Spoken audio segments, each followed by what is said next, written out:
Right, as you can see, behind me is my pond, but it hasn't always looked like that, and it's gone for a load of different iterations, costing quite a lot of money.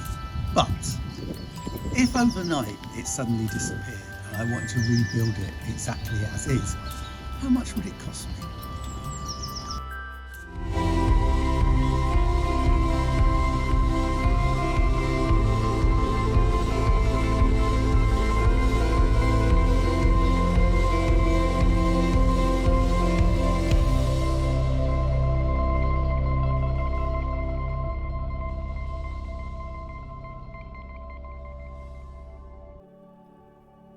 Hello, my name's Andy. I'm a ginger pond keeper. Welcome to episode 104. In this video, I'm going to talk about budgets. Most pond keepers will know that it's an expensive pursuit. Regardless of the type of pond or fish or equipment, it all tends to be pricey. And there's a ton of costs you either don't predict or underestimate. So, in this video, I'm going to talk about my pond and what everything cost. Except that's not entirely what I'm going to do. From the first spade of earth to introducing the newest common the other week, the pond has gone through a myriad of changes, additions, disasters and missteps to get to this point. So I'm not going to be pricing up everything I've ever bought. Instead, I'm going to pretend that I've woken up, my pond's disappeared and I need to completely rebuild it exactly as is at today's prices. That will include equipment involved in making it, but only tools that I only own because I've made a pond, if that makes sense. If they were tools I'd have anyway, e.g. a screwdriver, they'll not be included. I'm also not including sale prices, nor have I searched around lots for the best possible price. I've visited a few places and gone with the mean average. In all likelihood, this could be done more cheaply, and many items were when I purchased them for real. No bargains here. Which brings me to a little debate that's been rumbling online, as things tend to do. When is a pond built on a budget or not on a budget? In my opinion, making a pond on a budget simply means not paying full cost for it. It doesn't have to mean building everything yourself, making filters out of washing up bottles and sticky back plastic and cadging stuff for free. It simply means saving money where you can and building a pond more cheaply than it otherwise would be. It doesn't mean cheap, it means cheaper, and legitimately means different things to different people. No one owns the term or should try to gatekeep it. But that's not what I'm doing in this video anyway. Everything's going to be as new, current price, and so the end total may be more than you'd need to pay, if, for some unknown reason, you'd ever want to make my pond anyway. So here we go. I'm going to separate this into sections: filtration, air, electrics, etc. But we're going to start with making the hole in the ground. Right, so my pond is completely in ground and a rough kidney bowl shape. 16 foot at its longest, 9 foot at its widest and about 4 foot at its deepest. It has a marginal shelf around about 60% of it and is shallower at the right side than the left. Aside from a couple of hours help from one of my sons, I dug it all myself, so no cost there. Except I needed a few things to get the job done. Firstly, a spade, obviously, for which I've allocated £20, a wheelbarrow to get the earth from the back of my house to the front for collection, and ramps as I have a fairly circuitous route up and through my conservatory, down and through my garage and out to the front drive, for which I've given £30.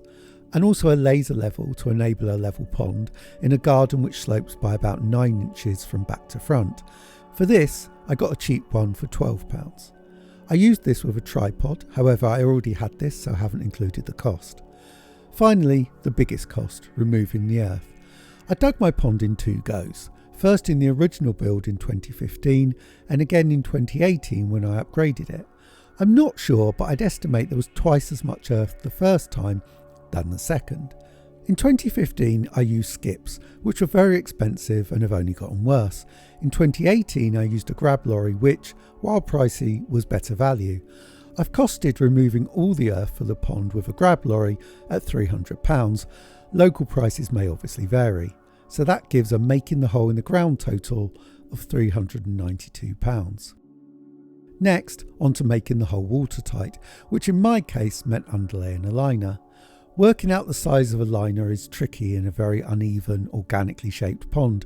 Invariably you base it on the widest, longest, deepest measurements, and inevitably you end up with a fair amount left over. However, I've ended up using the remainder on a few other jobs over the years, so it didn't go entirely to waste. Pricing it up at today's prices and based on the same type of liner, which is roughly the second most expensive, and you have a cost of £250 for the liner and £120 for the underlay. But that's not all I needed, as underlay can be tricky to cut, so I've added robust sharp scissors at £15, which made the job much easier. This gives me a making the hole watertight cost of £415. Now we'll move on to the pond edging and other aspects surrounding the pond. The main surround of the pond is comprised of brick pavers, which are about £2 for £1, giving me a price of £20 to surround all of the pond edge aside from the skimmer and the walled planted area. Speaking of which, this is built with some smooth round rocks, which have served many purposes over the years for my pond, both in and out of it, but which I finally used to construct the wall with. To buy them today will cost £190, and I must be honest, I'm not sure that I would at that cost, but the premise of this pond is to recreate my pond as is, so that's the price I have to go with. I also need some soil to fill the walled area and plant in, which would now cost me £80, and finally cement and ballast to make concrete to build the wall and to fix the paver edging in place, which cost me about £30. So for the aspects surrounding the pond, I'm not including the current work in progress paver path or the soon to be replaced pebbles. I have a grand total of £320. Right, next on to security, by which I mean the ways I've tried to make it harder for local predators to get my fish. First off, my heron fence. Now, I start by saying there are much cheaper ways of making this, and for most of the time I've had a similar fence doing the job, it was one that cost £8, but I wanted something a little nicer looking, so eventually upgraded. The first cost is for the wooden posts, which would cost today £70. Next, the decking rope, which was one of the rare items that are cheaper now than when I bought them, at £45, and some wire mesh to form the sides of the fence, which cost £25. Postcrete for the posts has a cost of £18. To drill the holes through the posts for the ropes to pass through was £15, as I didn't have a suitable one, and to attach the mesh to the posts I bought a staple gun, which today is £32. An auger to make the holes for the posts would now cost £20, which is exactly identical to when I bought it. The next job is to make my garden fence as otterproof as possible, which I've hopefully achieved by burying reclaimed paving slabs underground along the back fence. These are more expensive to buy now at £65, and the concrete used in securing them and filling any gaps cost £24. This gives security a grand total of £314.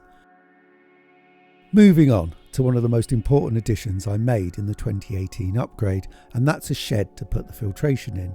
Now, I'll be honest, I'd do this really differently if I did it today. Now, 6 years on, I'd make a bespoke one to make best use of the space I have. However, back then I was even less confident of my DIY skills and just bought an off the peg one, which is 7 foot by 5 foot, as that was the biggest off the peg one that would fit in the available space. However, this is, as I've said, a complete recreation as is, so 7 foot by 5 foot off the peg it is. And boy have they gone up in price, more than double, and would now cost me £340. The base, for which I've used a frame and spikes option, again I'd probably make a concrete base if I did it today, with a damp-proof membrane, would cost £94 for both, giving me a total of £434 just for the shell of the shed. But I've made a number of enhancements to the shed which would need to be factored in as well. I added struts to the roof and some walls to install insulation between. The struts would cost £20 and the insulation £100. This was all covered with OSB sheets that price at a total of £140. To fit all of them I needed a new saw at £10, various screws at £15, wood filler at £14 and insulation tape at £5. Finally, I laid vinyl flooring to help prevent water damage to the floor of the shed, which cost £60, with another £8 for glue for it. Therefore, the shed enhancements cost me a total of £372. Next, I'll talk about electrics. Now, when I originally made my pond in 2015, although I was quite uncertain about most of it, I was really concerned about the electrics. So, thinking it would make things more straightforward, I bought this Blagden kit, which comprised some normal cable and a plug, some armoured cable and waterproof connectors. Waterproof, yes. Anyway, I got an electrician to come out and check, and he seemed happy with the result. Anyway, if you followed my channel for a while, you may know that I had nothing but problems with the electrics. Anytime there was significant rain or cold, there was a good chance that the electrics would trip, and it would be impossible to track a cause. This came to a head in 2020 during the first lockdown, and I decided enough was enough. However, being locked down, I couldn't get an electrician out, so went online and talked to one there and followed their advice, which worked great. The result was that I removed the Blagden connectors that joined the cable to the armoured cable and replaced them with whisker boxes. When taking the Blagden connectors out, they basically crumbled and broke apart and clearly allowed water inside them. Fitting the whisker boxes was really easy, and I've had no problems since. I've had problems with fuses blowing or equipment dying, but nothing to do with the connections and cabling. Right, so to replicate what I've got now would be much cheaper than the £100 plus Blagden kit. I'd need some cable for £10, armoured cable for £25, a plug for £3 and the 2 whisker boxes for £20 total. In the shed itself, I have a waterproof connector for £5 to extend the cable from the back to the front, a waterproof light for £25, a 6-port switch box for £44, a socket for my camera and for the light for £7, and finally for all this electric work I'd need a cable stripper cutter tool for £15. Oh, various clips cost me an additional £7, and so I end up with an electrics total of £160. We'll now turn to filters, starting with my skimmer and Oasi Biassist, which, although expensive for what it is, isn't any more pricey today than it was when I bought it at £220. Next is the Multibay, which with media and a lid comes to £520. My moving bed is a 240 litre wheelie bin, which is actually cheaper now than when I got it at £45. Obviously there's parts I need to make it work as a moving bed, but they'll be included in the pipework and fitting section. Next I have a Tempest, another more expensive item at £259. After that, my Tempest pre-filter, which is a pressure filter that while I got it second hand at about £80, cost £284 new today. Finally, my UV, an EA 55 watt version, which, although again I got it for about £70 in a sale, would cost £200 right now.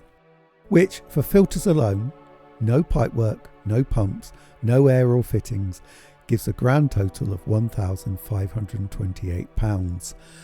Golly. But we go on and continue with pumps. I have 2 air pumps and 2 water pumps. One air pump I use to move the moving bed media and aerate the pond air disc, as well as, with some adjustments, to clean the static beds. This would now cost £85. Again, not too different from when I bought it. The next air pump I only use to clean the Tempest. I'm not sure I couldn't maybe use a cheaper one, but this was my original air pump that I upgraded to my new one, so it was relegated to occasional Tempest duty. Anyway, like for like today would cost £55. My first water pump I use is in my skimmer. It's a 13,000 litre pump that, as I mentioned last week, I sold my microscope for as I'm skint, and I got it in a sale, but new would cost £140. The final pump is a 20,000 litre Vari pump, which new today would cost £270, giving a total for pumps of £550. Next on to pipework and fittings for the water side of filtration. I'm not going to go into details in this video of where and how and why the filtration does what it does. I have done that in other videos and may well do an update video on all things filtration in my pond in the near future. But for today, I'm just going to list and price everything.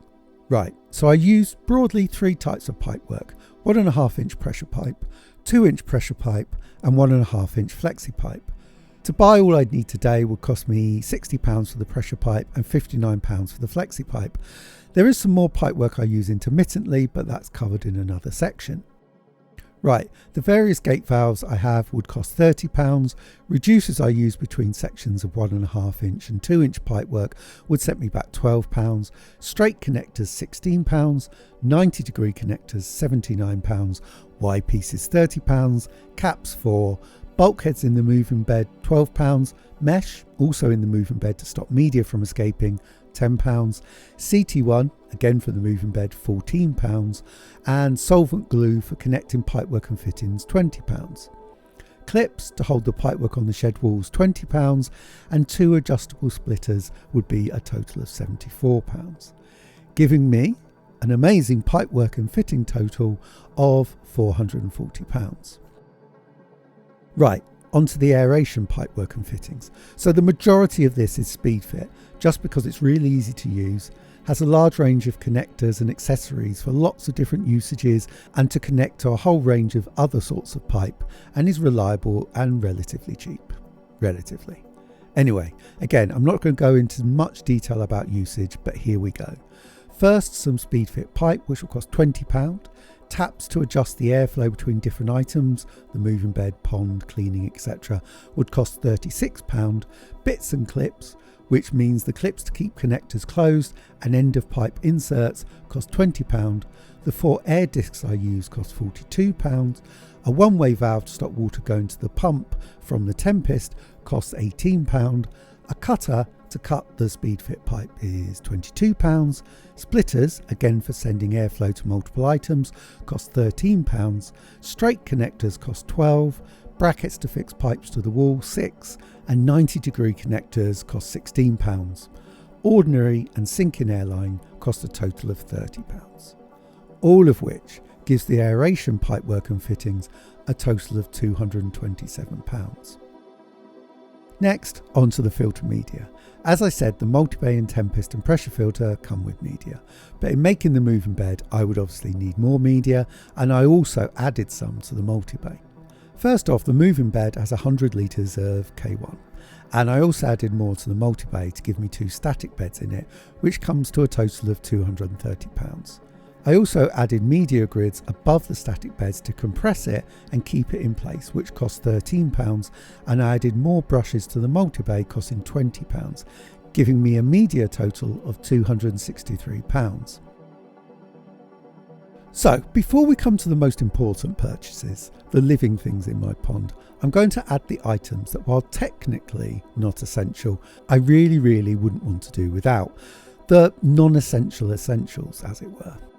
The first is my pond vac. Due to the heavily organic nature of my pond, my type of filtration, and that I base a lot of the positioning of my pump and pipework on aesthetics as much as efficiency, a pond vac is an absolute necessity and something I use on a weekly basis. Mine is not an expensive version, but still cost £160. There's more costs with this, but I'll come to them soon. Next are the items I use to dispose of water when cleaning. I don't have an easily accessible drain in my back garden, so I have to pump water to my drain at the front of the house. For this I use a dirty water pump, which costs £38. To make this as close to as painless a process as possible, I have pipework running underground in the back garden, with sections to attach the pump to at the front of my pond and at the rear by the filter shed. This then runs through my garage and then ends in a rolled up section that I place in the drain when required. The pipework would now cost £60. The taps the pump attaches to at the end of each section in the back garden cost £10. A T-piece and a 90 degree connector cost £8. A length of cheap pipe that connects to the pump costs £10, and clips attaching the pipe to the garage wall cost £20. I also have a sump that I drain the pressure filter and Tempest into when cleaning, and from which I use the dirty water pump to send it to the drain. That sump is an old water butt, which will cost £45. To keep this in place, I concreted it in for a cost of £10. Next, I have some sundry items that I use during cleaning: a brush for £2, an aquarium net for £7, 4 B&Q buckets, the orange ones, for £4, and a 60 litre tub at £10. While the next item is technically in the shed, it still kind of fits in this section, and that's the thermometer. I use this one that today would cost me £20. Right, next I have an outdoor electrical socket, which is mainly used for the pond vac and dirty water pump. This cost £12, cable for it also cost £12 and a plug £3. There were some other little bits involved in installing it, but I already had them. Finally in this section is how I refill and top up my pond. First and most helpfully is the outdoor tap, which cost £22, speed fit pipe, which I needed a lot of as I have to run it through my garage to get to my kitchen, and a water source cost £20. A splitter on the tap cost £22 because my wife also shares it. A tap for the speed fit pipe to accurately regulate the speed of water into the pond cost £12. Bits and clips again for speed fit pipe work and connectors costs £10. 90 degrees and straight connectors are priced at £26, and a spray hose attachment for the end costs £7.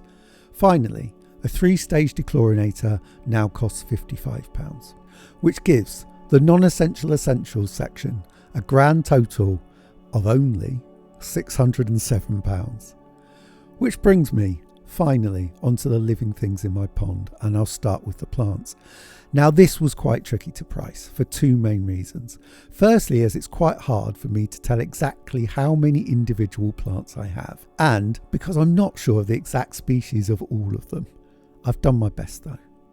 The irises would now cost £160. The lilies, £70. The miscellaneous other plants that I can't quite identify would cost about £120. The baskets to house them all in cost £50. And the earth I used, yes I know you don't need to use earth, a total of £33. And while not actually in the pond, the plants I added to the walled area cost £36, giving plants a total of £469. Now, the best stuff, my fish. As you may know, I have 40 rod fry of about 2 to 3 inches. To replace them, as is, will cost me £98. But to be honest, I just do what I did originally, buy 5 to 6 inch ones and wait for them to spawn. But the arbitrary rules I've set for this video means the cost is like for like at today's prices. Next, the carp. The 4 summer carp will cost me £60 and the new 4 summer fish £130, although prices are worked out by VS Fisheries on weight, so it's not possible to be completely accurate. All of which would give me my final total, but before I reveal that, I'll just add some final thoughts. Firstly, I've not included postage and packaging, mainly as it's really hard to calculate based on where you get all the items from, and any bulk orders was also likely have free postage anyway. Secondly, it would be entirely possible to save money on most of these items depending on what was on sale when you bought them, but again, that's not predictable. In addition, and as I spoke about at the start of this video, there's obvious savings to be made on pre-owned stuff, although I think many people would have different preferences for what items they got second-hand and which ones they'd only prefer to buy new. For instance, I would prefer to only buy liner new. In addition, it's impossible to know what would be available second-hand at the time you were buying it and at what price. Finally, there's many items you could make yourself, as I did with a moving bed, for instance the Tempest, which would save at least half the cost on those items. Anyway, on to the final total, finally. To rebuild this pond exactly as it is, and again, I appreciate why would you, would cost £6,706, which is obviously a lot of money. I know many people have more expensive ponds and clearly cheaper ones too. There's probably different ways I could filter the pond that could be cheaper and maybe even better, but I've got what I've got and ultimately I have the pond I want, near as damn it, and while it's not perfect and could be better in many ways, it kind of works. Ultimately, what your pond costs is determined by the budget you have and the type of pond you're trying to make. Eventually, I've got what I was after, compromises aside due to skill, predator factors, budgetary factors and space, but at the end of the day, if you're happy with your pond and your fish are healthy, then you've succeeded. I'll leave it there. Thanks very much for watching this episode of The Ginger Pond Keeper. I really do appreciate it. If you've enjoyed it, please like, please subscribe, comment and share. Thanks again for watching, and I'll see you next time.